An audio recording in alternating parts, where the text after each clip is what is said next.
When a prince is exiled to a forgotten estate in the fields of Dibon, the last thing he expects to find is two barefoot children covered in mud, living among pigs as if they know no other world.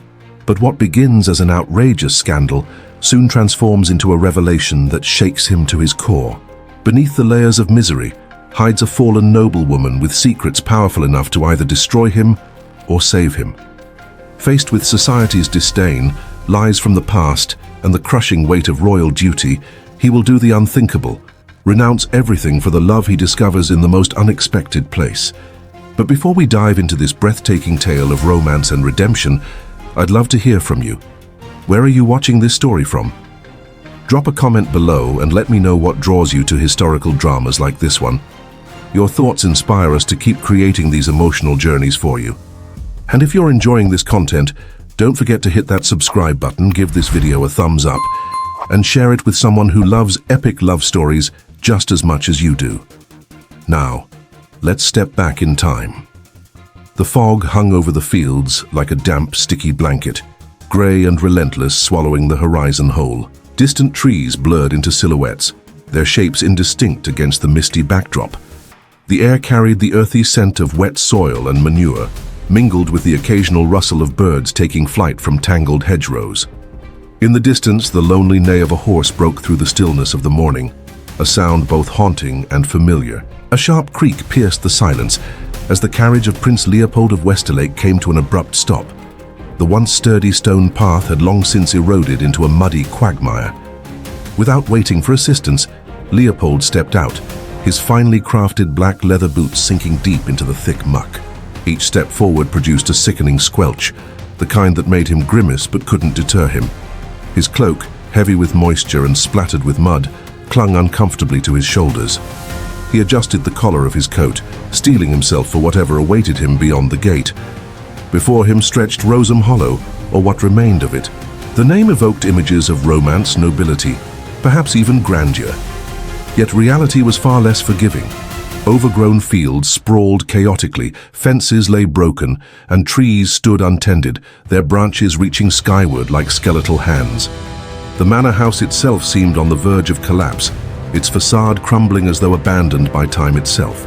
Leopold frowned, his nose wrinkling at the pungent mix of animal stench, rotting wood, and stagnant humidity. Taking a shallow breath, he forced himself to move forward. An elderly man appeared from a side door, stooped with age, his eyes clouded and distant beneath a tattered cap. Wordlessly, he gestured toward the path ahead, leaving Leopold to follow. As he walked, disbelief grew within him. Tools rusted beyond use leaned against walls, clothes hung like makeshift curtains in broken window frames. What had once been an ornamental fountain now served as a makeshift chicken coop. It was clear, this place hadn't seen care in years. Leopold had been sent here not as punishment, at least not officially, but as a thinly veiled excuse. "It'll be good for you to leave court for a while," his father, the king, had said, with thinly disguised disapproval. Duty, obedience, submission, these were the virtues expected of him. A decorative prince, groomed for marriage to a woman he barely knew, bound by alliances wrapped in golden cages. But nothing could have prepared him for the sheer neglect he found at Roseham Hollow. As the old man led him along a muddy trail skirting the rear of the property, Leopold's boots were ruined beyond repair, his coat growing heavier with each step. Just as frustration began to simmer, an unexpected sound stopped him in his tracks. High-pitched laughter, unmistakably childish, drifting from somewhere behind a weathered fence. Curiosity pulled him closer. The guide was gone, leaving him alone to investigate.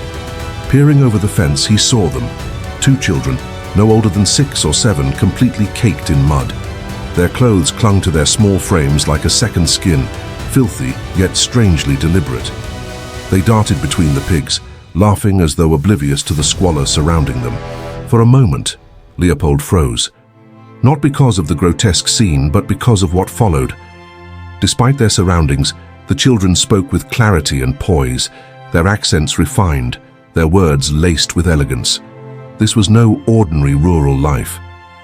"This isn't real," the girl said, pointing to the largest pig as though addressing an imaginary steed. "Knights don't ride pigs, Thomas." "And what do knights ride?" the boy replied, raising a stick like a lance. "Horses," she answered matter-of-factly, Not ones like these. The Duchess's horses have French names. Leopold took a hesitant step forward, his mind struggling to reconcile the contradiction before him. These weren't ordinary children. Something about their demeanor suggested refinement, education, qualities entirely incongruous with their current state. Before he could process further, movement caught his eye. A figure vaulted gracefully over the fence, landing lightly despite the cumbersome length of her dress. Her silhouette was slender yet commanding, her presence undeniable even under layers of grime. Strands of dark hair escaped a messy bun, framing a face smudged with dirt, but alive with intensity. Amber eyes locked onto his, sharp with suspicion and unyielding resolve. She positioned herself protectively between him and the children, her hands gripping their shoulders firmly. Mud streaked her fingers, cheeks, and hemline, yet there was an undeniable strength radiating from her. Who was she? Leopold opened his mouth to speak, but she was quicker. Her voice rang out like a bell in the stillness of the morning, clear, firm, and unyielding. "You have no right to be here," she declared without hesitation. There was no trace of fear or deference in her tone. Instead, there was an authority that seemed incongruous with her surroundings. She stood tall, unwavering, her eyes locked onto his as if his very presence posed a tangible threat.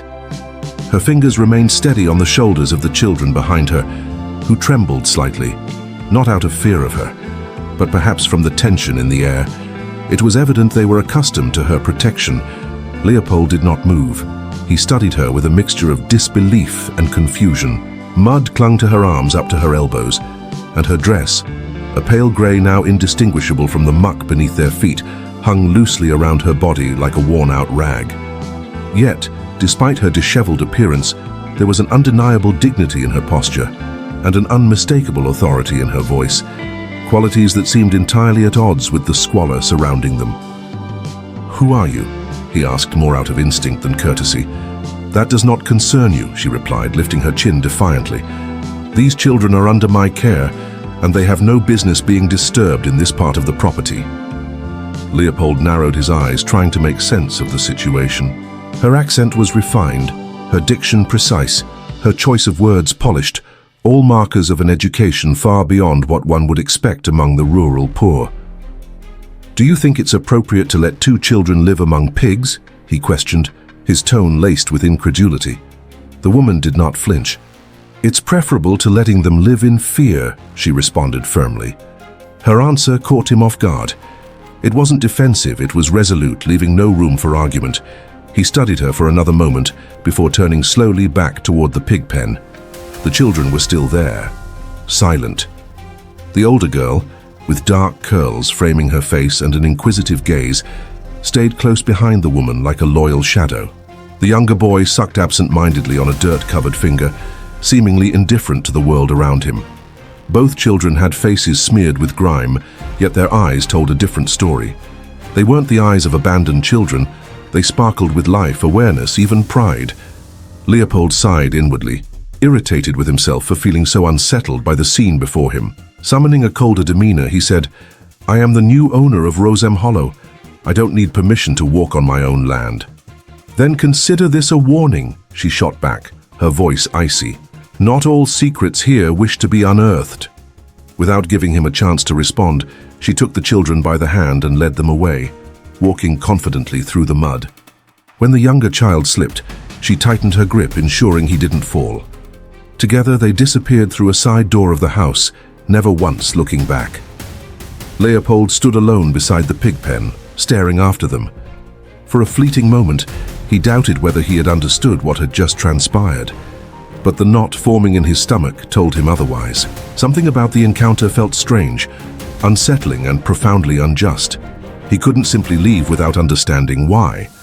Reluctantly, he turned back toward the main house.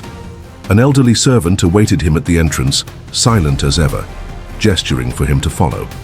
Inside, the grand hall was coated in dust and cobwebs. Once luxurious walls lined with fine fabric now bore patches of dampness. Furniture draped in old sheets filled the space, exuding an air of suspended history. The smell of neglect permeated everything. The servant guided him down a corridor to a modest room in the east wing. Though small, it contained a reasonably comfortable bed and a fireplace. The old man lit a few damp logs that crackled weakly before retreating without uttering a word. Leopold hung his cloak on a wobbly coat rack and unbuttoned his jacket, muttering under his breath as the wind rattled the windows gently. Sinking into a chair near the feeble fire, he rested his elbows on his knees and stared into the flickering flames. Who was that woman? Why had seeing her with those children stirred something deep within him? It wasn't compassion, at least not solely. It was anger, yes, but also a primal indignation. No one who spoke with such poise, such clarity, should be condemned to live amidst filth and animals. And those children, they weren't ordinary farm kids. Their behavior hinted at refinement, as though someone had attempted to educate them using methods long forgotten. As the rain began pounding harder against the window panes, shadows stretched across the room with each flash of lightning. The fire offered little comfort, casting faint, dancing glimmers over the peeling wallpaper. Leopold rose from his seat, driven by an inexplicable urge to explore the room. He ran his hand along the back of a covered piece of furniture, opened an empty wardrobe, and traced the walls with his fingertips. Then, attempting to open a drawer in an antique dresser, he encountered resistance. It was stuck. With renewed determination, he pulled harder until the drawer finally gave way. Inside, he found crumpled papers, fragments of melted wax, and a carefully folded yellowed letter. Picking it up, his heart skipped a beat as he read the heading. "To my beloved daughter Isadora, signed with all my sorrow, your father Edward Thorne." Dated June 18, 1827. Could this woman truly be Isadora Thorne, the fallen noblewoman whose family name had faded into obscurity years ago? If so, then the mystery surrounding her and Rosem Hollow itself was far deeper than he could have imagined. Leopold froze in place. The name Thorne, it was familiar. Viscount Thorne had once been a prominent figure at court, years before vanishing from public life. His family had fallen into disgrace amidst a murky scandal. Some whispered of debts that consumed them. Others hinted at darker secrets, rumors never fully clarified. But if this letter was genuine, if the woman covered in mud who had stood so defiantly before him truly was its intended recipient, then she was no ordinary peasant. She was Lady Isadora Thorne, an aristocrat brought low, a shadow of high society now living among animals and filth. With trembling hands he opened the letter, unable to ignore the insistent voice within him, urging that he was about to uncover something profound. Yet just as his eyes skimmed the first line, a sharp knock echoed through the house. It came from below, jolting him out of his thoughts. The dry creak of the front gate reverberated like a gunshot in the stillness of the old mansion. Leopold tensed instantly, slamming the drawer shut with Edward Thorne's letter still clutched tightly in his hand. He moved toward the door, the fire behind him spitting sparks that cast long, dancing shadows on the damp walls. Descending the stairs silently, guided by the sound of heavy footsteps and the soft murmur of wind slipping through ancient cracks, he reached the entryway. No one was there. The main gate remained closed, but a side window had been poorly secured, banging against the wall with each gust of wind. That was all. He exhaled deeply, releasing the tension coiled between his shoulders. Returning to his room, he locked the door behind him and sat by the fireplace. The letter quivered slightly in his fingers as he unfolded it again. The Viscount's handwriting was firm, composed of bold strokes, the style of a man accustomed to command. He didn't need to read it all. Just the opening paragraph confirmed what he suspected. The woman who had challenged him with mud-streaked skin and fire in her gaze was indeed the daughter of a disgraced nobleman. Pale dawn light filtered through the slats of the shutters when Leopold, still clutching the letter, left the room. The house lay silent, the elderly manservant nowhere in sight.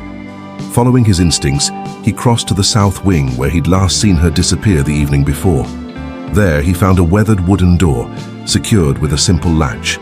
He knocked twice, firmly but without raising his voice. "Lady Isadora," he called. A moment passed, then another. Finally, the distinct click of the latch sounded, and the door opened. She appeared, hair damp and hastily tied back into a messy bun, cheeks flushed with sleep, dark circles under her eyes. A flour and soot-stained apron hung over her dress, Her golden brown eyes studied him as though she already knew why he had come. "I found this," he said, extending the letter toward her. She made no move to take it. "It doesn't surprise me," she replied simply. Leopold observed her closely.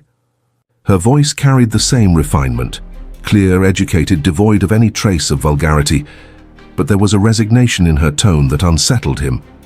"So, it's true?" he asked finally. "Yes," she answered without drama. "I am Isadora Thorne, daughter of Edward Thorne, Viscount of Elmridge, though that title means nothing now." She spoke quickly, almost dismissively, as though answering a question she'd grown weary of repeating. "And the children? They aren't mine," she added, anticipating his next query. "But they're not orphans either, as you might assume. Their story isn't yours to claim." Leopold slipped the letter back into his coat pocket. Stepping aside, she allowed him to enter. Inside, chaos reigned, but it was an ordered chaos. An improvised cradle rested near the hearth. Blankets were patched together neatly. Books piled haphazardly on chairs, and an old silver teapot repurposed as a vase held wilted flowers. There was warmth here, a stark contrast to the decay of the main house. The children played on the floor with handmade wooden tiles painted bright colors. As they noticed him, they paused. The girl rose briefly, bowing her head in a gesture so instinctive it barely registered consciously for Leopold, but it did register. This wasn't rural politeness. It was courtly grace. "Why are you here, Lady Thorne?" he asked after a pause. "Because there's nowhere else to go," she responded without self-pity. "This house belonged to my family when everything fell apart. No one else wanted to carry the weight of our history. I came here because it was the only door left open to me." Leopold remained silent, watching her move with quiet efficiency, collecting cups, tucking the younger boy into bed, stoking the kitchen fire. It was clear she lived here not out of choice but necessity, driven by stubbornness and survival. And yet, she carried herself with a dignity that defied both her surroundings and the scandal that had chased her here. Her lips pressed tightly together as she met his gaze. Her eyes hardened ever so slightly. "I won't speak of it," she said firmly. "Some mistakes don't need to be relived to keep hurting." Leopold nodded, not because he agreed, but because he understood pushing further wouldn't yield answers. He left without saying goodbye. Outside, the morning air was crisp and the rain had eased. He wandered slowly across the grounds of Roseham Hollow, taking in the remnants of what must have once been a grand ornamental garden. Rusting iron swings stood skeletal. A broken statue lay half-buried among weeds. Everything around him seemed to whisper of a past incongruous with the present. And at the heart of it all was a woman who couldn't or wouldn't escape it. He had come to inspect the property, fulfilling a duty disguised as exile.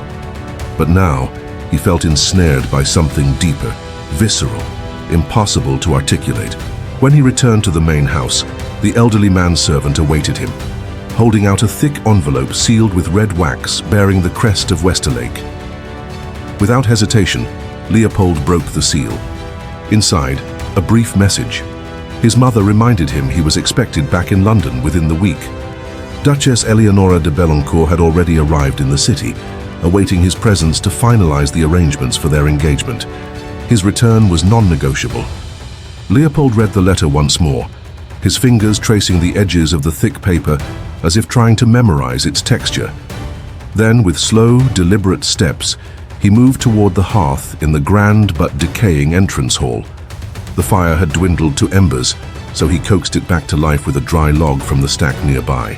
The flames flickered weakly at first, but soon they roared, casting golden light over the peeling wallpaper and cracked stone floor.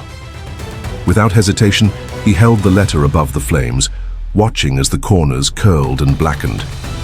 It twisted in the heat, resisting for a moment before surrendering entirely, crumbling into ash that floated softly upward like whispers lost to time. "Not yet," he murmured under his breath, his gaze drifting toward the broken window. Outside, the river shimmered faintly under the pale morning sky. Isadora was there, kneeling by the water's edge, her sleeves rolled up past her elbows.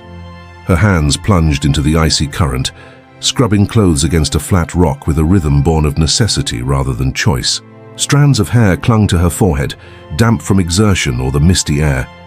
Each strike of fabric against stone seemed to resonate through her body, a testament to the strength she carried quietly within her. Leopold couldn't look away, not because he pitied her, but because something far sharper pierced his chest: anger.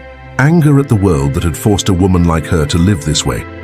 Anger at his own family for treating him as nothing more than a pawn in their endless game of alliances, and anger at himself for not knowing what to do about the feelings stirring deep inside him, feelings he could no longer deny. A sudden noise jolted him from his thoughts, a creak of wood followed by the unmistakable sound of footsteps. He turned sharply to see a figure standing in the doorway, framed dramatically against the dim light of the overcast morning. She wore a crimson traveling coat, tailored perfectly to accentuate her elegance. Her presence commanded attention, every movement calculated, refined, as though she had spent her entire life gliding effortlessly between marble halls and silk-draped parlors. Eleonora de Belencourt had arrived at Rosem Hollow. The air outside felt heavy, saturated with dew clinging to leaves and stones, as if the estate itself were holding its breath. Rosem Hollow groaned beneath the weight of years gone by, each step Leopold took along the tangled paths evoking faint protests from the aging structure. Yet despite the decay surrounding him, he didn't feel the urge to leave.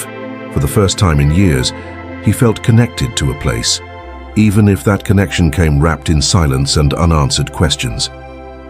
In the days following Eleonora's unexpected arrival, Leopold managed to confine her to her quarters, citing travel fatigue as an excuse.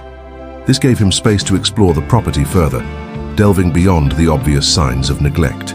He wandered through stables overtaken by ivy, inspected abandoned sheds half swallowed by weeds, and stood in awe before the ruins of an old mill. As he moved through these forgotten spaces, pieces of the Thorn family's history began to emerge, not as remnants of ruin, but as fragments of evidence. Every loose brick, every warped beam whispered stories of lives lived and lost, as though the house itself refused to be silenced. One morning, while inspecting the nearly empty pantry, Leopold encountered a frail, stooped figure, struggling to carry a bucket of water. It was an elderly woman with silver-grey hair tied neatly into a low bun. Her skin was thin and translucent, like parchment worn thin by time, and her pale blue eyes seemed almost ethereal in the soft light. "Mrs. Bradley, isn't it?" he asked gently, recognizing her from the brief interactions they'd shared since his arrival. She turned to face him, her expression calm and composed. With a slight bow of her head, she acknowledged him. "Your Highness," she replied, her voice trembling slightly but clear nonetheless. "No one has called me that in years."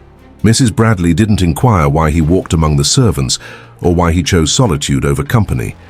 Instead, she gestured for him to sit near the kitchen hearth, where an old kettle, now repurposed into a makeshift teapot thanks to Isadora's ingenuity, sat atop the stove.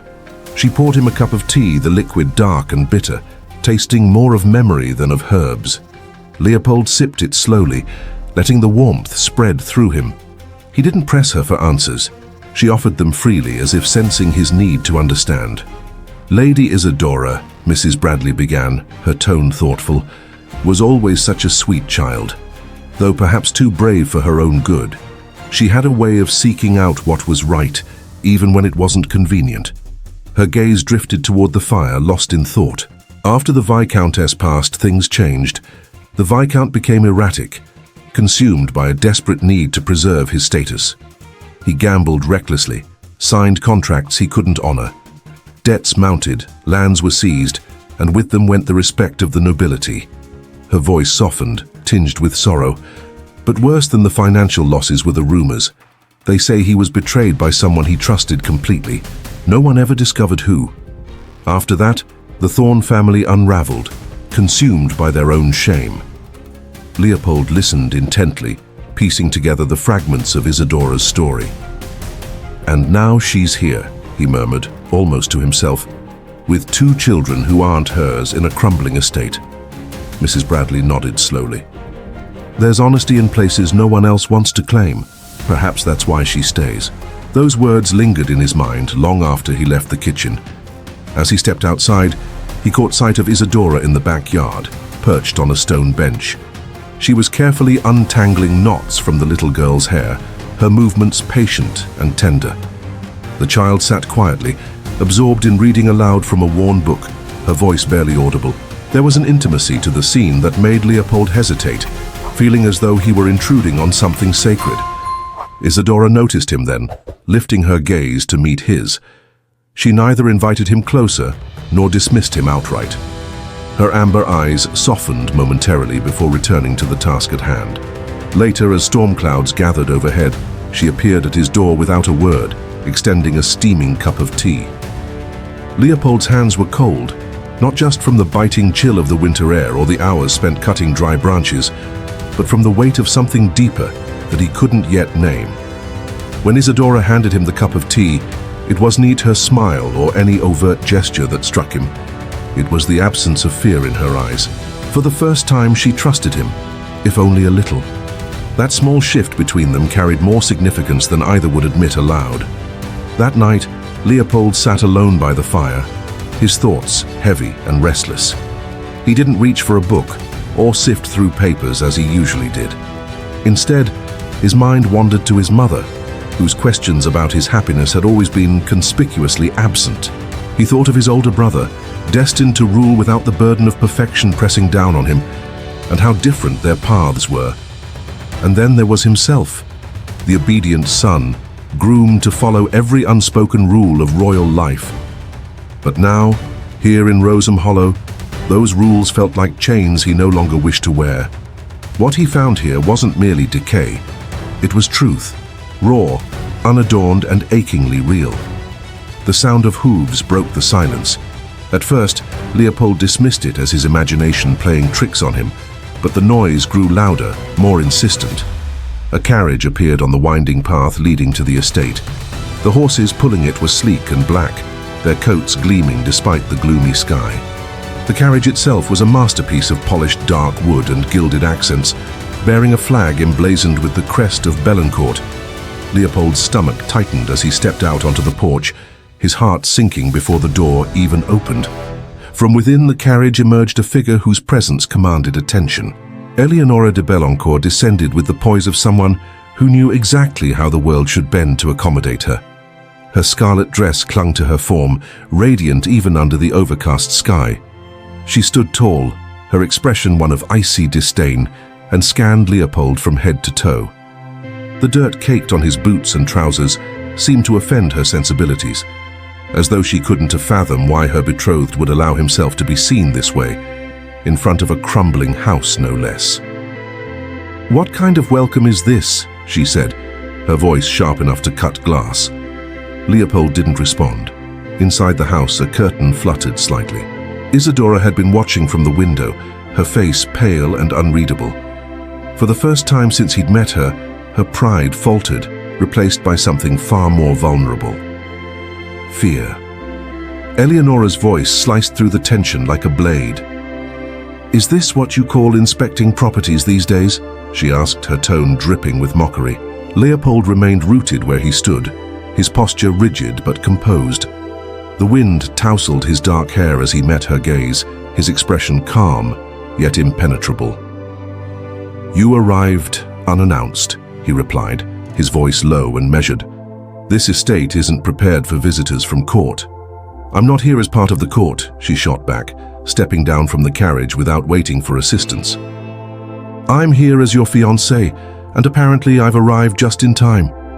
Leopold didn't move to stop her as she strode past him into the house, her heels clicking against the cracked tiles. Eleonora moved with purpose, ignoring the layers of dust and grime that coated everything. Each step she took seemed to deepen the oppressive silence of the house. From the hallway, Isadora watched her, half hidden behind a partially open door. She forced herself to remain composed, though the sight of Eleonora stirred something deep within her. Not jealousy, but recognition. Once, Isadora too had belonged to that world of silk dresses, graceful courtesies and glittering balls where appearances reigned supreme. Now she lived in the shadows of her own home, her hands red and raw from hauling water in the cold. That evening, an improvised dinner was served in the main dining room. The furniture was draped with musty cloths meant to hide the dust, and flickering candlelight cast dancing shadows on the peeling walls. Mrs. Bridley and the children ate in the kitchen, far removed from the tension brewing in the other room. Isadora moved among the guests with practiced efficiency, setting plates of thick soup and distributing hard but warm bread. Her face betrayed no emotion, only a quiet competence that stood in stark contrast to the charged atmosphere. Eleonora sat upright at the table, as though she was still seated in a grand salon rather than this dilapidated estate.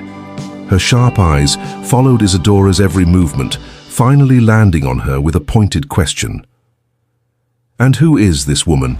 she asked, lifting her crystal goblet with fingers adorned by expensive rings. "A servant? Or simply a beggar who has taken ownership of the kitchen?" Isadora froze for the briefest moment, her hands tightening almost imperceptibly on the tray she held. Before she could respond, Leopold spoke, his voice firm and controlled. "She is the mistress of this house," he said, meeting Eleonora's gaze without flinching. "And she deserves respect." For the first time since her arrival, Eleonora's mask slipped, revealing a flicker of surprise beneath her carefully constructed facade. Eleonora raised her eyebrows, her expression a mixture of disdain and mockery. "A fallen noble, then? What a charming ruin. Is this your new hobby, Leopold, rescuing broken women?" The silence that followed was thick, almost tangible, as if the air itself had frozen in place. Isadora, without uttering a word, set the tray down on the table and left the room. Leopold did not follow her immediately. Instead, he remained seated, finishing his drink in one swift motion, his gaze fixed on Eleonora. "What I choose to do with my time is my own concern," he said finally, his tone calm but resolute. "But let me be clear, this charade of yours cannot continue." Eleonora's lips curved into a sharp smile, her voice dripping with condescension. "You have responsibilities, Leopold, a duty to your name, to your family. You cannot hide forever in this pit of misery." Leopold stood, his movements deliberate. He didn't raise his voice, but the firmness in his words left no room for argument. "I'm not the one hiding, Eleonora. You came here to spy, nothing more." With that, he turned and left the room, his footsteps echoing down the corridor. That night, the cold seeped through the poorly sealed windows, carrying with it an almost foreboding chill. The wind howled like a distant warning, its mournful cry weaving through the halls of Roseham Hollow. In the small room where the children slept, a draught slipped beneath the door, bringing with it an icy bite. Thomas began to cough violently, his tiny body curling inward under the blankets. The sound was sharp and urgent, jolting his sister awake. Tears streamed silently down her dirt-streaked cheeks as she scrambled out of bed, her small frame trembling with fear. Leopold was the first to reach them. When he saw the scene, the boy gasping for breath, his sister clutching the edge of his nightshirt, he didn't hesitate. Sweeping Thomas into his arms, he wrapped him in his own jacket and carried him to his room, where the fire still burned low. The girl followed closely, her fingers gripping the hem of her brother's garment, as though afraid to let go. Moments later, Isadora appeared, her face pale and her eyes red-rimmed with panic. She said nothing, only moved to help settle the child onto the bed, smoothing the blankets over him with trembling hands. The two worked in silence, their movements synchronized despite the tension crackling between them. Isadora heated water to humidify the air, her gestures steady even as her hands betrayed her anxiety. Slowly, the boy's breathing began to ease, the fever receding just enough to bring relief. Exhausted, Isadora sank into the chair beside the bed, her shoulders slumping as the weight of the moment settled over her. Leopold took the seat opposite her, his presence grounding yet unspoken. Neither needed words. The silence between them was heavy with unspoken emotions. For the first time, Isadora looked at him, not with fear or distrust, but with something softer: gratitude, vulnerability. It was as if the walls she had built around herself were beginning to crumble. Without thinking, Leopold reached for her hand, his fingers closing gently around hers. The act was instinctive, protective, human. His touch was tender, unexpected, and Isadora did not pull away. Instead, her gaze dropped to their joined hands, unsure of how to process the sudden warmth blooming within her. But before either could dwell on the moment, the door creaked open without warning. Eleonora stood in the doorway, wrapped in her crimson velvet coat, her face a mask of icy indifference. Her eyes flickered from the sleeping child to their intertwined hands, and finally to Leopold. A faint sneer curled her upper lip. She said nothing. She didn't need to. The message was clear. When dawn broke, it brought with it an eerie stillness, as though the very air hesitated to breathe. At Roseham Hollow, the trees swayed uneasily in the tense breeze, their shadows stretching longer than usual across the overgrown paths. An invisible unease settled over the estate, lingering in every corner like an unwelcome guest. Though Eleonora hadn't mentioned what she'd witnessed the night before, her silence spoke volumes. By morning, rumors had already begun to spread, whispered behind closed doors and exchanged in hushed tones among the villagers. The butcher eyed Isadora with undisguised disdain when she passed by his shop, while the baker avoided meeting her gaze altogether. Whispers of the fallen noblewoman living among pigs, of nameless children and a prince who shared her roof, rippled through the community like smoke curling through cracks in old walls. Suspicion hung thick in the air, turning an already fragile atmosphere nearly unbearable. Leopold noticed the change, though he pretended otherwise, retreating further into himself as the days wore on. Eleonora, for her part, moved through the estate with a venomous courtesy, each polite word laced with hidden daggers. She inspected the crumbling halls as though they were ruins beneath her feet, her superior smile saying more than any direct accusation ever could. Bound by circumstance, Leopold found himself spending more time at her side, accompanying her on brief walks, answering her questions with neutral responses, and maintaining a facade of civility during meals. Yet his gaze always seemed to drift back toward the doorway where Isadora would appear. Her hands reddened from labor, her presence a quiet defiance against the storm brewing around them. Isadora too felt the shift. She avoided the main house whenever possible, throwing herself into tasks that kept her occupied and her mind distracted. She repaired the chicken coop fence, scrubbed rust from tools, and hauled buckets of freezing water from the well. Her body ached from the relentless effort, but she refused to stop. To pause meant to think, and thinking led to feelings she couldn't afford to confront. Sometimes, from afar, she watched Leopold and Eleonora together. She observed how effortlessly Eleonora glided beside him, her hand brushing his arm as they walked, her laughter ringing out like crystal chimes. It was as though she were watching a ghost, a version of herself that had long since faded away. Mrs. Bridley noticed the toll it was taking on Isadora. The elderly woman watched her with knowing eyes, waiting for the right moment to intervene. One evening, as Isadora gathered firewood in the kitchen, Mrs. Bridley approached, draping a worn shawl over her shoulders. "You can't keep going like this, child," she murmured softly, her voice tinged with resignation. "You're running from something that caught up with you long ago." Iserunda didn't respond immediately, focusing instead on arranging the wood in the basket with meticulous precision, but her hands trembled slightly, betraying the turmoil within. "He isn't meant for me," she whispered at last, her voice so faint it was almost lost in the crackle of the hearth. "He never has been. No matter how things may seem, no matter what I feel, I mustn't allow myself to hope." Mrs. Bridley studied her for a long moment, her weathered face etched with compassion. "And what if he's already chosen you?" she asked gently. Isadora shook her head, her resolve hardening. "He hasn't chosen anything. He's confused. When he returns to his world, he'll forget all of this. And me. But I won't forget him." A heavy silence fell between them, broken only by the soft creak of burning wood in the stove and the persistent moan of winter winds battering the windows outside. Her voice trembled as the words spilled out, raw and unfiltered. "I'm falling in love with him," Isadora confessed suddenly, as if the truth had been ripped from her chest. Each day, she admitted, brought a fresh wave of self-loathing for allowing herself to feel something so dangerous, so impossible. Mrs. Bridley said nothing in response, only squeezed her hand gently before leaving her alone in the dim glow of the kitchen. The weight of it all pressed down on Isadora, her feelings, her guilt, the life she had tried so hard to leave behind. Meanwhile, in the library of the main house, Leopold sat hunched over a desk illuminated by the flickering light of an oil lamp. His quill shook in his hand, not from the cold seeping through the cracks in the walls, but from the burden of what he was committing to paper. He began addressing his brother William, the heir to the throne, explaining that he could no longer continue down the path laid out for him. Life at Roseham Hollow had awakened something within him, truths too profound to ignore.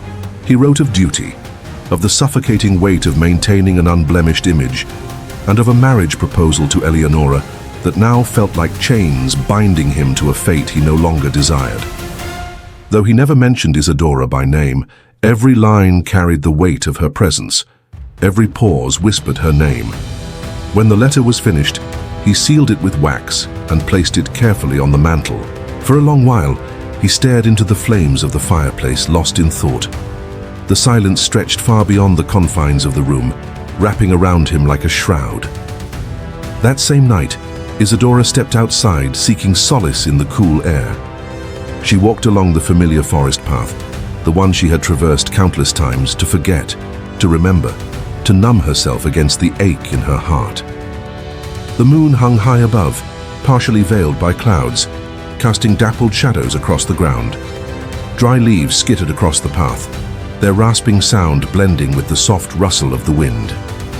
It wasn't tea until she felt the unmistakable prickle of being watched that she realized she wasn't tea alone. Her breath hitched and she froze. Slowly, her eyes scanned the darkened trees. A figure emerged from the shadows, tall and elegant, cloaked in a long coat that swayed slightly with the breeze.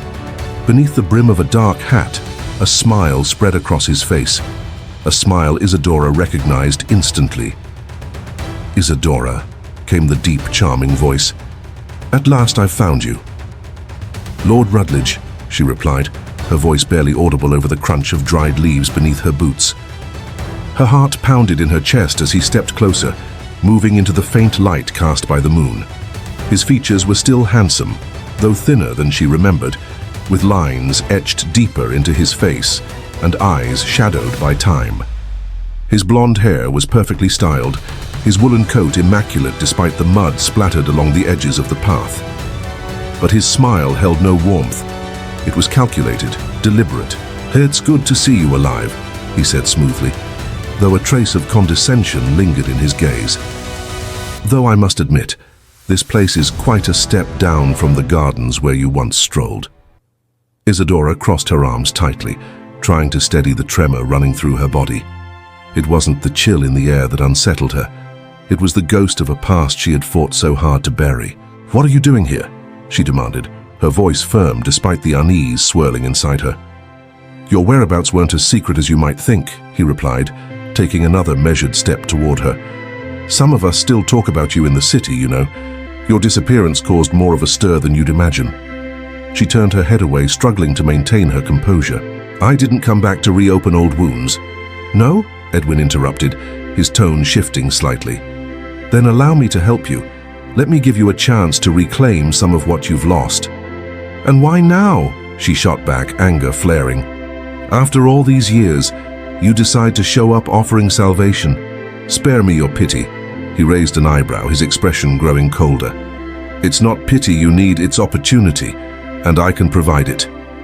His voice dropped, becoming intimate, almost menacing. "A home in London, a clean name, a return to society, if not as my wife, then at least under my protection." Isadora recoiled, nausea rising in her throat. "At what cost?" she asked sharply. "Your obedience, your silence." "Leaving all this behind," he said, gesturing dismissively toward the estate. "It's not such a bad deal, darling. There aren't many options left for women like you. But I can make everything make sense again. I can make you matter again." "I already matter," she snapped, her voice steady despite the storm raging within her. "I exist more fully here, amidst the mud and ruins, than I ever did among the masks of London." Edwin's smile faltered, fading entirely as he took another step forward. But Isadora had already turned away, heading back toward the house. "Don't be proud," he called after her. "You know no one else will come for you." She didn't respond, walking faster, her heart pounding with fury. She hated him, for what he represented, for the gilded cage disguised as salvation. When she reached the courtyard of Rosem Hollow, breathless and trembling, Leopold was standing there under the eaves waiting for her. His arms were crossed, his brow furrowed with concern. "Where were you?" he asked, his voice tight with restrained emotion. "I needed to walk," she replied, her face flushed with anger and fear. "And with whom?" he pressed, stepping closer. "Who was that man I saw in the woods?" Isadora met his gaze, her eyes blazing with defiance. "It's none of your business. Not after everything that's happened. Not after what we've shared." Leopold's voice cracked, torn between jealousy and confusion. "Was it a meeting? A secret rendezvous?" "You don't know everything," she retorted, her tone icy. "Then tell me," he insisted, closing the distance between them. "Tell me who he is. A lover? A piece of your past you're still chasing?" "It was a mistake," she said, her voice breaking, not from weakness, but from exhaustion. "A mistake I don't intend to repeat. But you have no right to interrogate me. You're not my keeper, Prince." He stood frozen, the weight of the title he had just spoken hanging in the air like a wound reopened. "And then, what am I to you?" Isadora's gaze dropped, her arms wrapping around herself as she trembled. "You're someone who shouldn't be here," she whispered, her voice barely audible. "And I'm someone who should have known better." The silence between them grew unbearable, heavy with unspoken words. Neither could say who took the first step, but suddenly they found themselves face to face in the middle of the hallway that separated the garden from the entrance. Their breathing was uneven, the night itself seeming to hold its breath around them. Leopold looked at her with an intensity that felt almost painful, his eyes searching hers. For a moment, Isadora let her guard down, and the wall between them cracked. Their hands sought each other instinctively, fingers intertwining with an urgency that felt like salvation. It was as if that single touch alone could pull them back from the edge. "I can't leave you," he murmured, his voice trembling with emotion. She looked at him, her expression a mixture of fear and hope. The world seemed to pause, their faces drawing closer, shadows blurring around them. The tension was palpable, like a thread stretched to its breaking point. Isadora closed her eyes, letting go of the past and the future for the first time. She focused solely on the present moment, but just as their lips were about to meet, a piercing scream shattered the stillness of the night. It was Mrs. Bridley. They sprang apart, startled. The elderly woman came running from the house, her face pale with panic. "Thomas has fainted, he's not responding." Without hesitation, Isadora bolted toward the room where the boy lay. Leopold followed close behind, all thoughts of desire and anger forgotten. Only fear remained, along with the fragments of promises neither had fully made. Inside, Thomas lay motionless beneath worn woolen blankets. His face was so pale it seemed translucent under the flickering light of the candle. His chest rose and fell faintly, beads of cold sweat dotting his forehead. Isadora clutched his tiny hand, which felt impossibly fragile, as though it might crumble at the slightest pressure. With her other hand, she wrung out cloth soaked in icy water, trying desperately to bring down the fever consuming him from within. "He doesn't respond. He won't open his eyes," Mrs. Bridley whispered shakily from the doorway. "This is beyond what we can handle here," Isadora said, her voice breaking with tears. "We need a doctor, a good one." Leopold was already gone, having slipped out without a word. He raced to the stables, mounted his horse without assistance, and galloped off into the night. His dark cloak billowed behind him like a shadow as mud splattered the sides of the horse. The biting wind whipped against his face, but he didn't slow. One thought drove him forward, to bring help before it was too late. Back at Rosem Hollow, the hours dragged on agonizingly. Isadora placed damp cloths on Thomas's chest, whispering soft words to him. She sang a forgotten lullaby her mother used to hum when she was afraid. Whether or not the boy could hear her, she continued, needing to fill the silence. Each passing minute felt like another piece of her heart breaking. Meanwhile, in the main house, the storm brewing wasn't confined to the sick room. Eleonora glided through the corridors, draped in a smoke-colored dress and an immaculate lace shawl. She moved as if she owned the place, speaking to servants, laborers, and anyone else who would listen. Her tone was hushed yet clear, as she recounted the tragic tale of Lady Isadora Thorne, a woman pretending to be a caregiver, living with children who weren't hers, hiding a scandal that had brought shame upon her entire family. "Such a pity," she lamented with feigned sorrow, her words traveling quickly to eager ears and wagging tongues in the nearby village. Amid this calculated chaos, Lord Edwin Rutledge arrived at Roseham Hollow with the same arrogance he'd displayed days earlier in the woods. This time, however, his purpose was far more destructive. Clutching a sealed letter in a beige envelope, he demanded entry to the manor. Once inside, he seated himself in the old music room with the calm confidence of someone wielding a weapon far deadlier than any explanation. "I wish to see the prince," he announced to a servant. "I have something he deserves to know." But Leopold wasn't alone. Eleonora appeared, delighted to receive him. "It is always a pleasure to see someone who knows exactly who they are and what they deserve," she purred, offering him a glass of port. Rutledge smiled thinly. "Today I bring truth," he replied, pulling out the letter. It was a written account of the trial that had stripped Lady Isadora of everything: her name, her dignity, her place in society. "A confidential document, of course," he added smugly, "but certain contacts in the ministry still owe me favors." Eleonora took the paper delicately, her eyes scanning it slowly. Then, with a smile colder than winter itself, she tucked it between the pages of an open ledger on the table. "It will be useful," she murmured, unaware that Mrs. Bridley had overheard every word from the corridor. "You shouldn't have brought that here," the older woman said to Rutledge when he noticed her, smiling with condescending satisfaction. "Oh, but I understand perfectly," he replied smoothly. Later, as Mrs. Bridley prepared an infusion to calm Isadora's nerves, her thoughts lingered on the document. Unbeknownst to her, Isadora stood silently on the staircase, listening. "All to protect those children," Bridley murmured to herself. No one understood, not even the Viscount, but she did. She took the blame, let everyone believe they were hers. Isadora froze, her heart pounding like a muffled drum in her chest. She had always known the truth would come to light someday, but not like this. Not delivered cruelly by Edwin S. Hand or spread maliciously by Eleonora as scheming.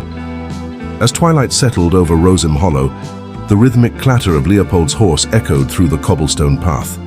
His face was streaked with mud, but his eyes burned with urgency.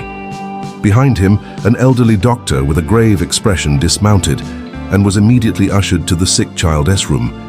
Leopold had barely stepped inside when Eleonora intercepted him, holding a document in her hand. "You should know what I've found," she said, extending it toward him. "It seems your sweet savior has a darker past than you imagined." Leopold took the letter and read it silently. His face remained impassive, but his jaw tightened. Without a word, he handed the paper back to her. "Did you know?" Eleonora asked, one eyebrow arched. He didn't respond. Instead, he turned and ascended the stairs, avoiding her gaze. Isadora saw him from the hallway, their eyes meeting briefly.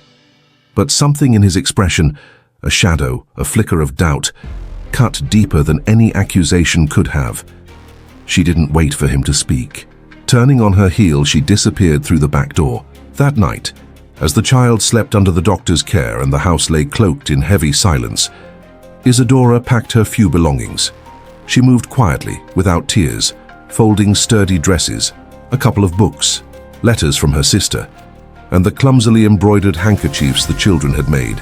Before dawn broke, she woke the children, dressing them in worn coats and wrapping scarves tightly around their necks. She didn't tell them where they were going, only that they couldn't stay. They slipped out through the rear door into the still dark morning, the air colder than ever. Isadora paused at the edge of the property, her gaze lingering on the house. Her lips trembled, but no words escaped them. Taking the children by the hand, she stepped into the forest, leaving Roseham Hollow behind. Without Isadora, the estate felt hollow, like a shell abandoned by its soul. The morning mist no longer lifted with the scent of freshly baked bread or the faint laughter of children. Every corner seemed suffused with an oppressive stillness, as though the house itself mourned the loss of something essential.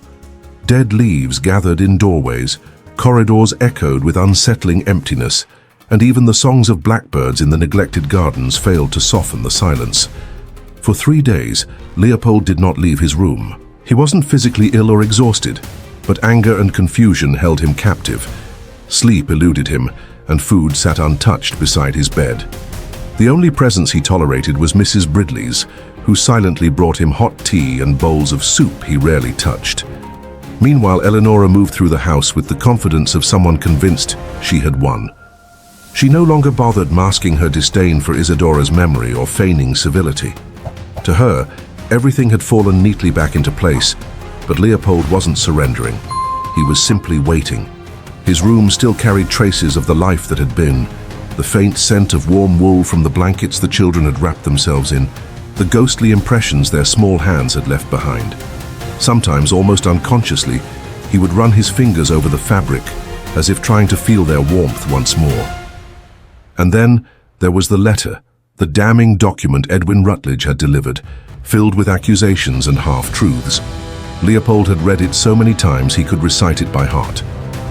Yet what haunted him most wasn't its content, but the look in Isadora's eyes when he'd read it.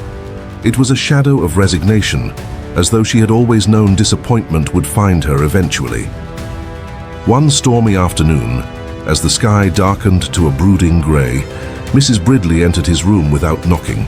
In her arms, she carried an old wooden box, the kind that might have once held jewels or family documents. Its edges were worn, and a small metal latch secured it shut. "I wasn't supposed to give this to anyone," she said softly, her voice tinged with regret. "But I think I have no choice now." Leopold sat slowly, eyeing the box without touching it. "What is it?" he asked, his tone cautious. "The truth or part of it," she replied, placing it on his desk before slipping out without waiting for questions. With trembling hands, Leopold opened the latch. Inside, he found a bundle of letters tied together with a faded ribbon. Some were written in elegant feminine handwriting, others hastily scrawled as if composed under duress. Among them lay a folded document, its seal broken but unmistakable, the crest of the Thorne family. He unfolded it to reveal a confession penned by Isadora's younger sister. In trembling lines, the confession revealed how she had been seduced and abandoned by a married aristocrat of renown, a man who never acknowledged the children he fathered. When she gave birth in secret, despair consumed her, plunging her into a deep melancholy that ultimately led to her death. Left alone and with nowhere else to turn, Isadora made the decision to raise the children as her own, concealing the truth even from their household staff. When their father discovered the deception, he chose to protect the family name by orchestrating a secret trial, one that stripped Isadora of her noble status and cast her out of society. Each line of the confession struck Leopold like a hammer blow. The image he had formed of Isadora, flawed, incomplete, clouded by doubt, shattered before him. The woman he had thought needed saving was, in fact, the one who had sacrificed everything to shield others. His chest tightened as realization washed over him. Each line felt like a blow. Leopold let the paper fall onto the desk, his hands pressing hard against the surface as he struggled to steady his breathing. The image he had built of her, fragmented and distorted by doubt, was crumbling before his eyes. The woman he thought needed saving was, in truth, the one who had shielded everyone else. Meanwhile, far away in a small cabin nestled among the cliffs of a neighboring village, Isadora lit the stove with numb fingers. The smoke from the damp wood blurred her vision as the children slept, wrapped in a patched quilt on an improvised bed. The cabin had been offered to her by an old friend of her mother, S, a widow who asked no questions, but whose simple act of kindness had saved their lives. Life there was harsh, devoid of luxuries, security, or comforts. Yet there was a semblance of peace. No malicious whispers, no accusing stares, only the wind threading through the trees and the faint creak of wooden walls. But this fragile calm was often broken. The children would ask about Leopold, not every day, but enough to pierce her heart. One night, Thomas, his voice still hoarse from the fever, asked if they would ever return to Roseham Hollow. And the girl, usually so reserved, had tucked a piece of paper under her pillow where she had awkwardly scrawled, "Thank you, Prince." Isadora did not cry. She wouldn't allow herself that indulgence. But each question, each prolonged silence, each bitterly cold night chipped away at something inside her. She knew she had done what was right. She understood that she could never offer Leopold a life free of scandal, of constant murmurs about the past. He was a prince, born for diplomacy, bound by duty. She had no name, no dowry, no reputation left. She was a shadow of the woman she once was, and what little remained of her, she had poured into 2 children who weren't even hers. And yet, there were fleeting moments when the ache became unbearable. When she added logs to the fire, when she closed her eyes for just a moment at night, when she caught her reflection in a mirror, those brief seconds reminded her how much she missed him, how suffocating the absence felt. That night, as she lay awake trying to sleep, unaware that miles away, an open box was altering the course of her fate, the cabin door creaked with the wind. A letter slid underneath, pushed by an unseen hand. Isadora rose slowly, lit the lamp, and picked it up. Her name was written in familiar handwriting. Inside, a single sheet bore one sentence: Isadora, I finally understand everything. I will not give up. The evening dissolved into hues of steel blue as Leopold finished reading the final letter. His fingers tensed over the paper, as though releasing it might cause the words to vanish. The confession of Isadora's sister still resonated within him like an undeniable truth. Every line revealed not only sacrifice, but also the profound love with which Isadora had shouldered a guilt that wasn't hers. She had done it to protect those children, yes, but also to preserve the dignity of a family name that no one spoke of with respect anymore. He had judged her not cruelly but with doubt, and now he realized that doubt had been his betrayal. He dropped the letter, his hands trembling with restrained anger. Pacing the room, his heart raced, footsteps echoing sharply against the wooden floor. It was then that he noticed the ledger Eleonora often left on the parlor desk. Opening it, he found the same document Ridley had given him, the evidence. Fury surged through him like wildfire. Eleonora had known. She'd had the testimony, the truth, all along, and she had hidden it with the sole intent of destroying Isadora. She had done it with a smile, with the practiced grace of nobility trained to manipulate. Leopold didn't hesitate. Crossing the house with determined strides, he found Eleonora seated in the conservatory, sipping tea with 2 local women who had come to visit. The clinking of porcelain stopped the moment he appeared. The 3 women looked up, startled by the intensity in his expression. "We need to talk," he said, his voice so controlled it seemed to freeze the air around them. Eleonora stood with feigned elegance. "Of course, darling, but not in front of the guests." "No," he countered, pulling the engagement ring from his pocket. "Right here, in front of them. This engagement is annulled, effective immediately." A stunned murmur rippled through the room. Eleonora froze, her face pale. Leopold took a step closer. "You lied, you manipulated, and you tried to destroy a woman who is not only better than you but more noble than you will ever be. I won't stand for it. I will not marry you, or anyone who uses cruelty as a weapon." He left her standing there, the ring clutched in her hand, the other women's eyes fixed on her milk-white face. Without a word, he crossed the hall, mounted his horse without baggage, and galloped off into the night. Mud splattered his boots. The icy wind whipped against him. But he didn't care. His only thought was finding her. From Ridley's fragmented words, he knew Isadora had taken refuge with a friend of her mother S in a nearby village among the cliffs. The path was steep and treacherous, but his resolve was stronger than stone. Guided by the rising moon, hope, and a love he could finally name without fear, he rode on, unyielding.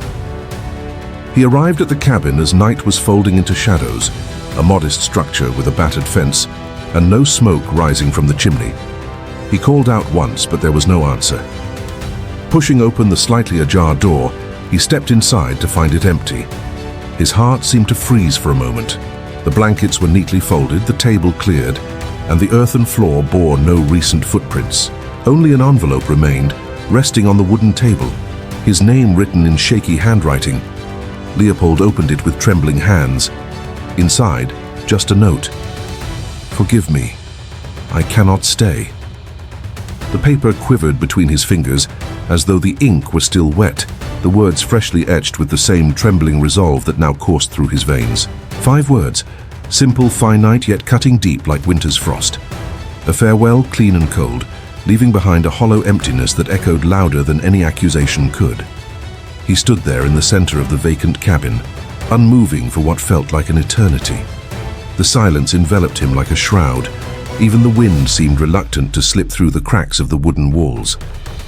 Only the distant murmur of the forest whispered faintly, a compassionate sigh reminding him that the world outside continued its rhythm. But for him, time had stopped. And then, something shifted within him. A spark ignited. He wasn't going to lose her. Not this time. With fierce determination burning in his chest, he strode out of the cabin. His cloak billowed behind him as he mounted his horse. Though unsure of where to go, one thing was certain. He would not stop until he found her. Through nearby villages he rode, questioning merchants, traveling peddlers, shepherds descending from the hills. He carried with him a small charcoal sketch of Isadora, drawn by one of the village children during his time at Roseham Hollow. Answers were vague, often contradictory, but some threads began to align. A beautiful woman walking north with 2 children. He stopped at humble inns with low roofs, cottages where chickens roamed freely in the yard, tiny shops where dust-coated jars of spices.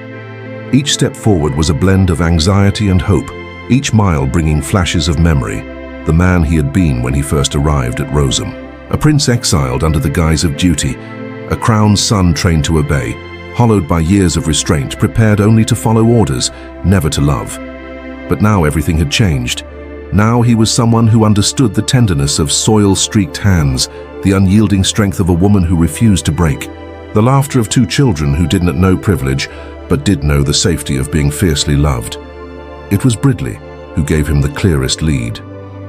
An old friend of Isadora's mother, she whispered, as if sharing a secret meant to be guarded from the world, is now the mother superior at a convent north of here near Elford. If I were her seeking peace, that's where I'd go. Leopold needed no further encouragement. He rode without pause through the midday sun until the silhouette of the convent emerged among the trees. Modest and grey, its stone walls spoke of quiet refuge. A small bell tower rose above gardens, tended by patient hands. A sanctuary far removed from the world, perfect for someone wishing to disappear. Leaving his horse at the entrance, he crossed the gravel path leading to the main door. A nun greeted him, her face kind, soft wrinkles framing gentle eyes. When he gave his name and whom he sought, she showed no surprise. "Lady Thorne has been a generous help to us," she said with serene calm. "But I don't know if she wishes to see anyone from her past." "Tell her I am not her past," he replied firmly. "I am her future." He was led to the inner gardens where sunlight filtered obliquely through apple tree branches. There she was, seated beneath a stone archway, reading softly to the sleeping children curled together under a blanket. Her dress was simple, but her gestures, the same attentive grace, remained unchanged. Seeing her, he felt life rush back into his lungs. Isadora looked up at the sound of footsteps. Their eyes met, and astonishment mingled with fear flickered across her face. Slowly, she closed the book and stood, every movement hesitant, as though torn between running to him or retreating. "What are you doing here?" she asked, her voice taut with tension. "Looking for you," he answered bluntly. She lowered her gaze, crossing her arms. "You shouldn't be here, not now. You've already done what you needed to do." "No," he countered, stepping closer. She didn't move. "I haven't done what I want to do. I've broken off the engagement with Eleonora publicly in front of everyone. I'm no longer a prince bound by a predetermined future. I am a man who has chosen to love despite scandal, despite what others may say." His words hung in the air, heavy with conviction. For a moment, neither spoke, the weight of his declaration settling between them like dawn breaking after a long night. The question lingered in the air, heavy with unspoken fears. Isadora's voice trembled as she whispered, "And what will they say about you when you live with a woman like me? A woman stained by scandal, caring for children who aren't even hers. What will they think when they learn you've given up everything for this?"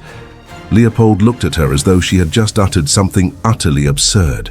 "They'll say I found something more valuable than a crown," he replied, his voice steady and unwavering. "They'll say I found love, and that for once I was truly free." Tears welled up in Isadora's eyes, but still she resisted. "I don't want to be your downfall," she murmured. her voice barely audible over the soft rustle of leaves around them. "You're not my downfall," he said firmly, his gaze piercing through her defenses. "You are my salvation." The silence between them stretched, filled only by the gentle murmur of the wind weaving through the trees. The children stirred, their sleepy movements slow and deliberate. When they saw Leopold, their faces lit up with smiles. The little girl ran to him, wrapping her small arms around his legs, while the boy approached shyly, clutching the edge of his coat. Leopold knelt down, pulling them both into an embrace, his eyes never leaving Isadora's. There was no doubt in his gaze, only certainty. She opened her mouth to speak, but before she could, the sharp crunch of wheels on gravel interrupted the moment. Everyone turned toward the sound. A sleek black carriage had pulled up in front of the convent, its polished surface gleaming under the pale light. It was long, elegant, drawn by two dark horses, whose coats shimmered like obsidian. From within emerged a tall figure cloaked in velvet, her presence commanding attention. The Dowager Duchess of Westerlake, Leopold's mother, had arrived, and she was not alone. Two servants followed behind her, carrying a small trunk and an unused lace parasol. Her silhouette was imposing, draped in a black velvet coat, her face partially concealed beneath the wide brim of a hat adorned with understated feathers. Every movement seemed deliberate, refined, the result of years steeped in courtly customs. Leopold stepped forward immediately, his stride firm and purposeful. He knew exactly what this visit meant. "I wish to speak with you," the Duchess declared without preamble, her tone leaving no room for argument. She didn't so much as glance at Isadora or the children. "In private." Leopold nodded silently and led her through a narrow passageway to a modest room. Its cold, bare walls offered no comfort, containing only a rustic table and two wooden chairs. The Duchess seated herself with practiced elegance, removing her gloves slowly, each motion deliberate, as though part of a carefully choreographed performance.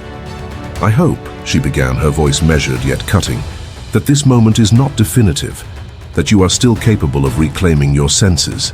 Leopold remained standing, his posture unwavering.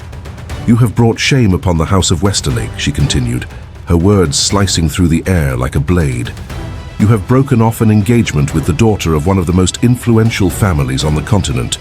You have dragged our name through the mud for what? For a woman who cannot offer you a place in society?" "I don't need her to give me a place," Leopold responded calmly, his voice steady despite the weight of her accusations. "Because with her, I already have one." "Love," the Duchess spat, almost sneering. "You speak of love as though it were enough to sustain a life, as though love does not wither under the weight of routine, societal rejection, constant scandal." "For the first time," Leopold interrupted, his voice rising slightly but still controlled, "I am thinking clearly. Everything else was imposed on me, but this, mother, is my choice." "And what do you think will happen when the council finds out, when your brother has to answer for you?" The Duchess shot back, her tone hardening further. "I can strip you of your lands, your inheritance, your title. Do not forget that." Leopold took a step closer, his eyes blazing with determination. "Then take it all," he said, his voice resolute. "If that is the price for living a true life, I will pay it." The Duchess stared at him for a long moment, her lips pressed into a thin line of disapproval. They trembled slightly before she slipped her gloves back on, rose to her feet, and left without another word. Meanwhile, in the convent's side garden, Isadora assisted the nuns with distributing lunch. The usual quiet among the sisters was broken only by the soft clinking of dishes and the muffled sound of footsteps on damp grass. Suddenly, a shadow fell across the table. Isadora looked up to see the Dowager Duchess standing there, her expression unreadable. "You are Lady Thorne," the Duchess stated, her tone icy and detached. "I was," Isadora replied, setting down the water pitcher and straightening herself. "Now I am simply me." "And what are you?" the Duchess asked, her voice clinical, almost mocking. "The woman my son has chosen to protect." "I am merely a woman trying to survive with dignity," Isadora answered, her voice steady despite the tension crackling in the air. The Duchess raised an eyebrow. It is easy to speak of dignity when you have a prince riding in on horseback to rescue you. Isadora took a deep breath, resisting the urge to respond with anger. I don't need rescuing, she said firmly. I didn't ask for it, nor did I expect it. I don't want favors, titles, or even a name. All I desire is to care for these children and give them a life unmarked by the shame of others' mistakes. The silence grew thick, oppressive. The Duchess studied her intently as if seeing something unexpected. Finally, she spoke again, her voice softer, but no less resolute. And if he loses everything because of you, then it will be your choice, she said. Isadora's voice quivered slightly as she replied, but it won't be because of me. It will be because of what he believes is right. For the first time, the Duchess seemed at a loss for words. She lowered her gaze briefly, then turned and walked away without another word. When Leopold returned to the main hall of the convent, the atmosphere was charged with anticipation. The nuns stood quietly, watching from a distance. Isadora remained in a corner, the children beside her. The Duchess was already there, her expression frozen, as if the very air around her had turned to ice. I have nothing to hide, Leopold announced, his voice carrying just enough to reach everyone present. Nor do I intend to lie about my intentions. I love this woman, and I will not live a life of privilege if it means giving her up. If necessary, I will renounce the name I bear, but I will not renounce her nor these children. A soft murmur rippled through the room, but the Duchess didn't look at him right away. When she finally did, her eyes weren't filled with disdain, but something deeper, more veiled, perhaps pain or resignation. You're just like your father, she murmured, her voice heavy with a mix of frustration and sorrow. Stubborn to the very end. Then tell them this. I was happy. She sighed, adjusting her hat with practiced elegance. The scandal will be unavoidable, she warned, her tone calm but firm. The cards are already in play, and not everyone will have the courage to face what's coming. That doesn't concern me, Leopold replied, his voice steady and resolute. She didn't respond, turning instead to her servants and signaling with a subtle gesture that it was time to leave. It seemed as though everything had finally fallen into place, as if love had endured its ultimate trial. Leopold stepped closer to Isadora, taking her hand in his. She looked at him, still incredulous, as if unable to believe that after everything, they had finally reached solid ground.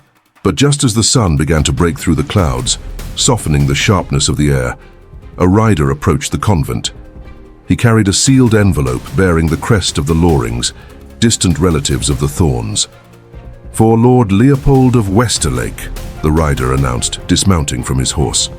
Leopold broke the seal and read the contents silently. His expression hardened. Rosmer Hollow has been sold, he said quietly, his voice barely above a whisper. A distant cousin, acting without warning, had sold the property. The new owners, faceless urban developers, planned to demolish everything within the week. The news landed like a stone in the middle of what had only just begun to feel like hope. Rosmer Hollow, sold without notice, without recourse. Leopold read the letter again, his fingers gripping the edges of the paper, as though sheer force could uncover some hidden truth buried between the lines. But the ink did not lie. A distant relative, holding residual rights to a portion of the land, had executed a swift and silent sale. The new owners intended to level everything by the following week. Isadora remained silent upon hearing the news. She didn't cry or raise her voice. Instead, she walked over to the children playing among the convent gardens and embraced them tightly. Though her name hadn't appeared on any official title for years, Rosmer Hollow was her home. It was where she had risen from the ashes, where she had stood tall with dirt under her nails and pride in her heart. It was also where, without seeking it, she had found something even more improbable than redemption: love. Hours later, as twilight settled over the horizon, Leopold and Isadora began their journey back. They spoke little during the ride. The carriage moved steadily through the skeletal trees of late winter, the air carrying the scent of damp earth, resin, and farewells. Yet their hands remained clasped together beneath the blanket covering their legs, as if that simple touch was enough to promise that nothing would ever tear them apart again. When they arrived at Rosmer, both their hearts sank. The old iron gate had been torn down, and scaffolding now marred the main facade. Workers hung from the walls, their tools clanging against the structure. The dry thud of a hammer echoed through the air, breaking the silence. The once beautiful fountains were dry, and the gardens that had once bloomed with irises and hollyhocks were now a trampled tangle of broken roots. Leopold stepped out of the carriage before it had fully stopped. His mere presence was enough to make the workers pause momentarily. He demanded to see the papers of the sale, insisting on speaking with the foreman. He mentioned his name, his title, his authority. Some of the local workers remembered the prince who had helped the sick children, who had spoken to farmers as an equal. They didn't challenge him. They gave him one day to present evidence that could halt the demolition process. One day to make Rosmer speak for itself one last time. That night the house seemed to hold its breath. Leopold and Isadora wandered through the half-collapsed hallways, climbing stairs that groaned like old bones. They walked through the gardens, now faded echoes of what they had once been. Moonlight filtered through the cracks in the walls, and the wind whispered through the empty window frames. It felt like walking through a living memory, one that crumbled with every step. In the east wing, where the children's rooms had once been, Isadora paused in front of a moisture-stained wall. "They painted a sun here," she said softly, "with paint we found in the shed. They wanted it to always be sunrise, even when it rained." Leopold watched her, saying nothing at first. He simply stepped closer and took her hand in his. "When I came here, I didn't know who I was," he confessed, breaking the silence. "I was just a title, an expectation, an obedient son. But then I saw you, covered in mud, protecting those children as if the rest of the world didn't matter." She turned to face him, her golden eyes shimmering in the dim light. "I didn't expect to find you," she murmured. "I didn't want anyone to find me. But I saw more in you than you ever intended to show," he added, his voice tender yet firm. "And I loved you, not for what you hid, but for everything you fought for." Tears slid silently down Isadora's cheeks, but they weren't tears of sadness. They were tears of surrender, of finally facing the truth she had avoided naming out of fear of losing him. "I love you," she whispered, "even though it scares me, even though I sometimes think I don't deserve this life with you. I do. I love you." He wrapped his arms around her, holding her as if he could shield her from the passage of time itself. The kiss was unhurried, deep and deliberate. No rush, no hesitation, just the quiet certainty that after so much pain, they had finally found each other. Hand in hand, they wandered through the house until they reached the old library. It was dusty, with sagging shelves and books veiled in cobwebs. The Viscount's desk still stood there, its surface cracked by neglect. Leopold approached it, running his fingers along one of the drawers. It was stuck, but with a firm tug he managed to pry it open. Inside, amid yellowed papers and unopened envelopes, lay a contract, a legitimate one, its seal still valid, signed and certified by the Crown. He unrolled it, scanned the heading, and felt his heart leap. "Isadora," he murmured, passing the document to her. She stepped closer, her expression shifting from confusion to astonishment as she read. It was a legal deed of transfer. Before the trial, the Viscount had officially transferred ownership of Rosmer Hollow to his eldest daughter, as part of an agreement to keep her insulated from the scandal. The document had never been revoked, rendering the recent sale invalid. Rosmer still belonged to her. The first light of dawn filtered through the dusty curtains of the library as Isadora and Leopold emerged, the contract clutched firmly in their hands.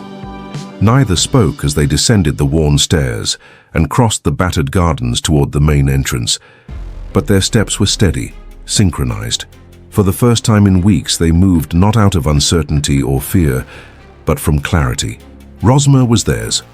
At the gate, the demolition foreman awaited them, clutching the plans in one hand and his hat in the other.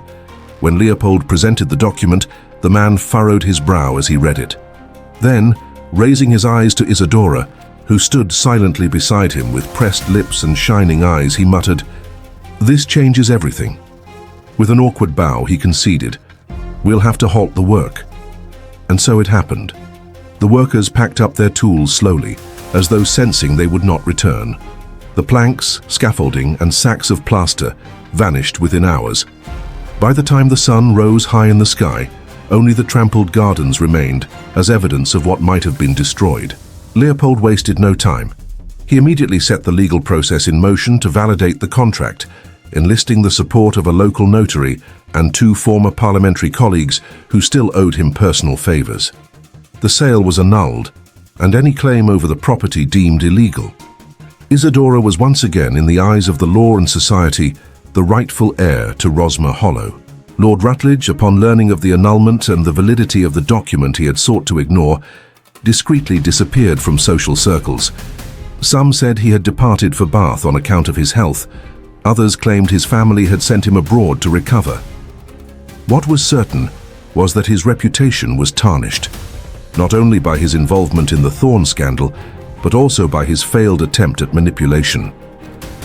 Eleanor, humiliated by the public dissolution of the engagement, retreated to the continent under the pretext of a season of reflection.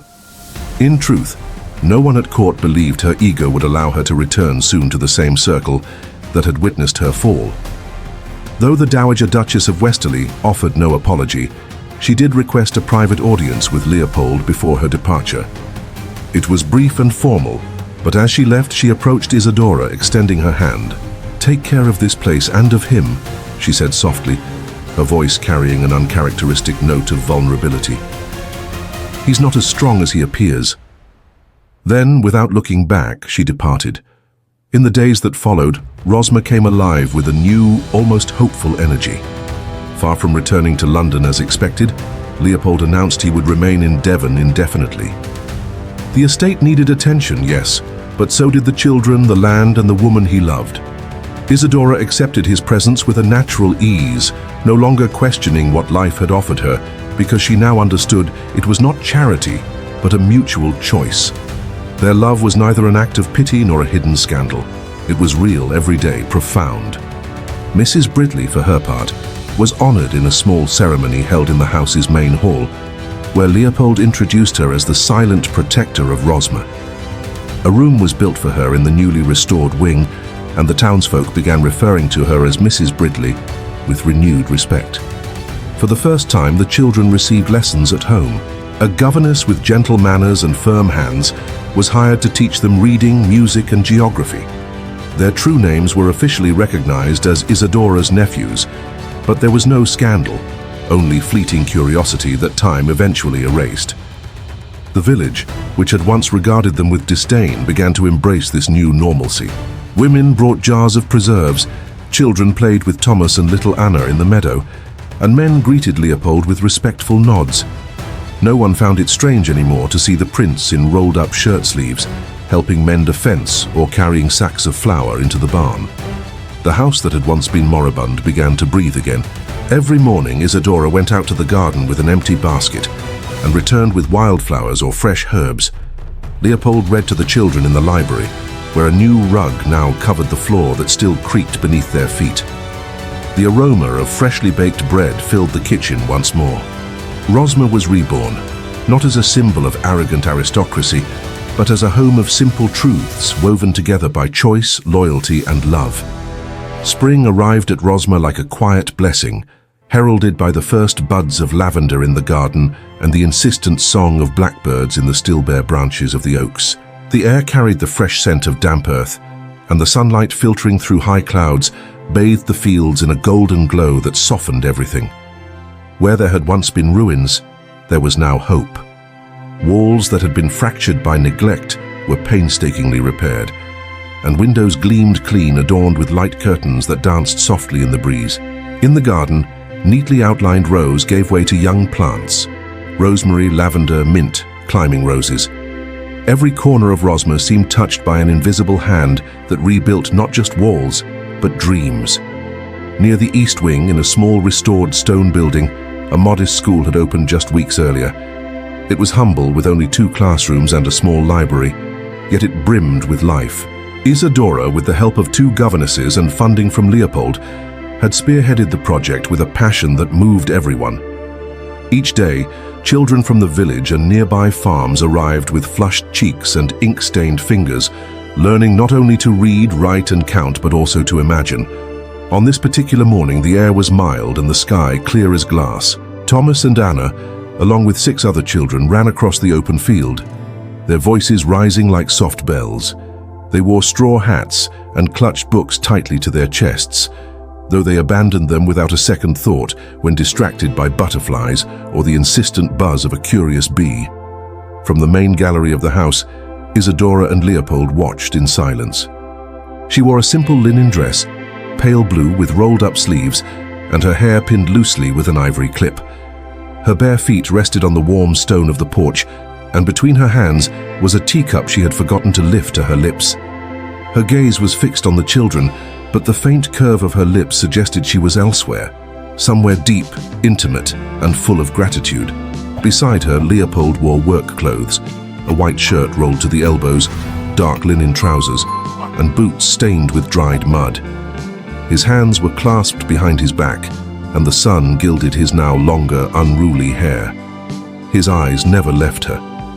Without preamble, he reached out and placed a small velvet box in her palm. She blinked, confused but not startled, and opened it slowly. Inside was a ring, not ostentatious or royal, with no crest, jewels, or dazzling gold. It was made of hand-forged silver, with a delicate inscription inside that read, "You are my home." The stone was a simple oval sapphire, blue as the clearest Devon skies. Isadora looked at it, her breath catching for a moment. "You don't need to respond," Leopold whispered, taking her hand. "You've already told me everything. With your love, your strength, your laughter. I just want you to wear it because nothing, not titles, not pasts, holds more weight for me than this." She didn't cry. She simply nodded and kissed him. It was a deep kiss, sealed with the tenderness of promises that didn't need to be spoken aloud. Later, they lay beneath the great oak that dominated the upper part of the grounds. Its trunk was wide and ancient, its bark scarred by harsh winters and long summers, but under its shade the world seemed suspended. Thomas read aloud from a storybook, his voice firm and his brow furrowed in concentration, while Anna followed along with her finger, correcting him if he skipped a word. The other children laughed softly, sharing cookies Mrs. Bridley had baked that morning. Isadora rested against Leopold's chest, her eyes closed, her hands intertwined with his. Her breathing matched the rhythm of the earth itself. The wind blew gently, lifting petals from wildflowers and making the branches creak with a faint, almost imperceptible song. The scent of lavender floated in the warm air, enveloping them like a melody heard only in moments of peace. And in that scene, in that suspended instant between joy and memory, the final line of their story was written. Sometimes mud is merely the threshold to a miracle, and when love takes root there, neither time, scandal, nor royalty itself can uproot it. Thank you for listening to this story until the end. We hope it moved you as much as it moved us to tell it. We'd love to hear your thoughts. What did you think of the story? Leave us a comment, letting us know where you were tuning in from and what you enjoyed most. If you like this story, don't forget to subscribe to the channel and leave a like as a token of support. It motivates us greatly to keep creating and sharing more stories filled with emotion and lessons. And before we say goodbye, we'd like to remind you that a recommendation for another exciting and enchanting story will appear on the screen. If you'd like to enjoy it, just click on the video. Thank you again for being here, and we'll see you in the next story.